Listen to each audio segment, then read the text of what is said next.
Chapter 4.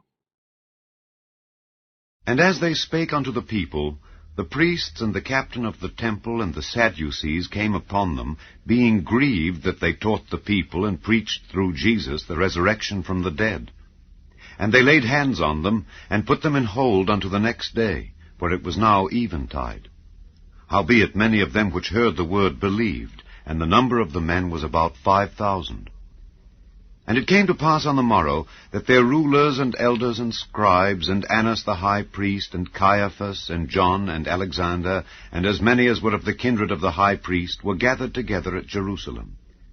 And when they had set them in the midst, they asked, By what power or by what name have ye done this? Then Peter, filled with the Holy Ghost, said unto them, Ye rulers of the people and elders of Israel, if we this day be examined of the good deed done to the impotent man, by what means he is made whole, be it known unto you all and to all the people of Israel, that by the name of Jesus Christ of Nazareth, whom ye crucified, whom God raised from the dead, even by him doth this man stand here before you whole. This is the stone which was set at naught of you builders, which is become the head of the corner. Neither is there salvation in any other, for there is none other name under heaven given among men, whereby we must be saved. Now when they saw the boldness of Peter and John, and perceived that they were unlearned and ignorant men, they marveled, and they took knowledge of them that they had been with Jesus. And beholding the man which was healed standing with them, they could say nothing against it. But when they had commanded them to go aside out of the council, they conferred among themselves, saying, What shall we do to these men? For that indeed a notable miracle hath been done by them is manifest to all them that dwell in Jerusalem, and we cannot deny it. But that it spread no further among the people, let us straitly threaten them that they speak henceforth to no man in this name. And they called them and commanded them not to speak at all, nor teach in the name of Jesus. But Peter and John answered and said unto them, Whether it be right in the sight of God to hearken unto you more than unto God, judge ye. For we cannot but speak the things which we have seen and heard. So when they had further threatened them, they let them go, finding nothing how they might punish them, because of the people.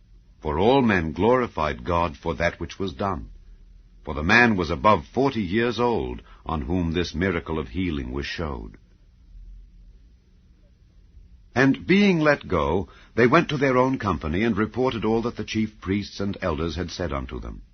And when they heard that, they lifted up their voice to God with one accord, and said, Lord, thou art God, which hast made heaven and earth, and the sea, and all that in them is, who by the mouth of thy servant David hast said, Why did the heathen rage, and the people imagine vain things?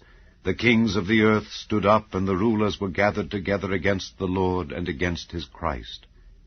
For of a truth, against thy holy child Jesus, whom thou hast anointed, both Herod and Pontius Pilate, with the Gentiles and the people of Israel, were gathered together, for to do whatsoever thy hand and thy counsel determined before to be done.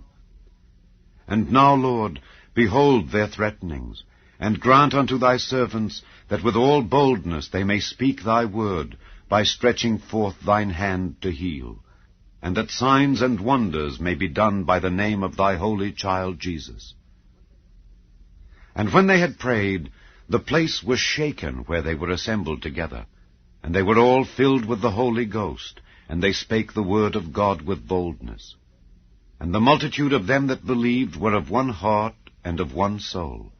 Neither said any of them that aught of the things which he possessed was his own, but they had all things common.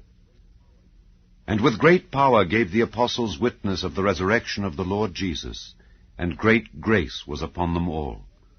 Neither was there any among them that lacked, for as many as were possessors of lands or houses sold them, and brought the prices of the things that were sold, and laid them down at the apostles' feet. And distribution was made unto every man according as he had need. And Joses, who by the apostles was surnamed Barnabas, which is, being interpreted, the son of consolation, a Levite, and of the country of Cyprus, having land, sold it, and brought the money, and laid it at the apostles' feet.